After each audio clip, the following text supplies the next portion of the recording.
Hi, my name is Ria Ayer, and I'll be giving a review of the movie Jisoo. More about the movie itself. Jisoo was released on October 6, 2012, and it was initially received very well in South Korea. It premiered at the Sundance Film Festival in the United States, where the film won Sundance's 2013 World Cinema Grand Jury Prize, being the first Korean movie to win this award. The director of this film is Oh Mule, who is also a native from the Jeju island of South Korea. This film was his fourth feature film. Oh Mule's Jeju roots are very apparent throughout his work, as they all include a lot of major themes seen in Jeju Island. For this movie in particular, Jisoo means potato in the Jeju dialect, which references the way that the main characters in this film had to hide in a cave. More about this later in the synopsis. Moving on to the cast. Some of the cast members are Sung Min-cho, Yang Jung-won, and Moon Seok-bum. This film has a large cast, as all of these members play villagers in the movie. Another interesting observation about the cast of this film is that they are all Jeju natives from the island itself, further demonstrating Oh Mule's focus on Jeju Island. Now to talk about the synopsis of the movie itself.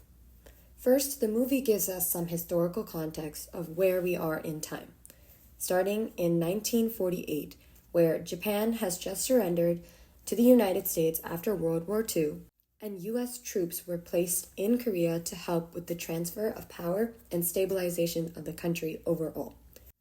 We learned that the U.S. military has given an order to execute everyone 5 kilometers outside of the Korean peninsula, labeling them as communist rebels.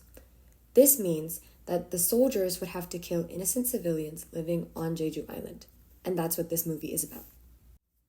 This movie focuses on the strife of around 100 villagers outside of the 5-kilometer area during this, what is known as the Jeju Massacre time. These villagers were forced to take shelter in a freezing cave for about 50 to 60 days to avoid the United States soldiers that were told to shoot them on sight. One of the villagers takes leadership and organizes the other villagers in order to survive, gain materials, and go back and find any lost friends or family.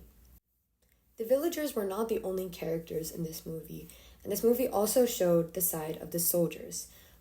A lot of these soldiers were South Korean and were being forced to kill innocent civilians, knowing that they were innocent. But some of them were blinded by their rage against communism and mercilessly murdered these innocent civilians, while others were aware that these civilians were innocent. In order to create a main antagonist for the film, they introduced this character, Sergeant Kim, who is a strict disciplinarian and makes sure that all of the soldiers do their duty to their country.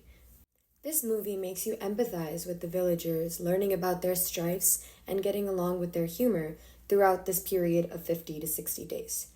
We then learn that after this period of time, the villagers were found in the cave and after trying to flee, ended up all dying. We get more context about the Jeju Massacre in total, learning that about 30,000 civilians in total were killed as a result of this massacre. While watching this movie, I found the emotions of the characters to be very realistic and authentic due to their true roots to the Jeju Island. In addition to this, the inclusion of humor and other emotions while the villagers were in the cave gave a very realistic sense to the movie. One of my biggest takeaways from this movie is how it was used to spread awareness about the issue of the Jeju Massacre.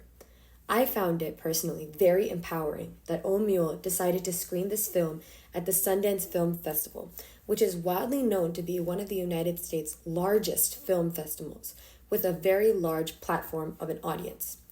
Putting a United States-ordered massacre on display at this festival through one of their biggest industries, the movie industry, is a very bold and political statement, especially because after this massacre occurred, the United States was very quiet about this issue and did not choose to address the situation properly. For this reason, I found the movie to contain a very strong message directed towards the United States, calling it out on its flaws and imperfections. Despite being a rather low budget and locally based film, it truly made an impact on the Korean film scene of 2013 and the rest of its decade. Thank you for watching my presentation.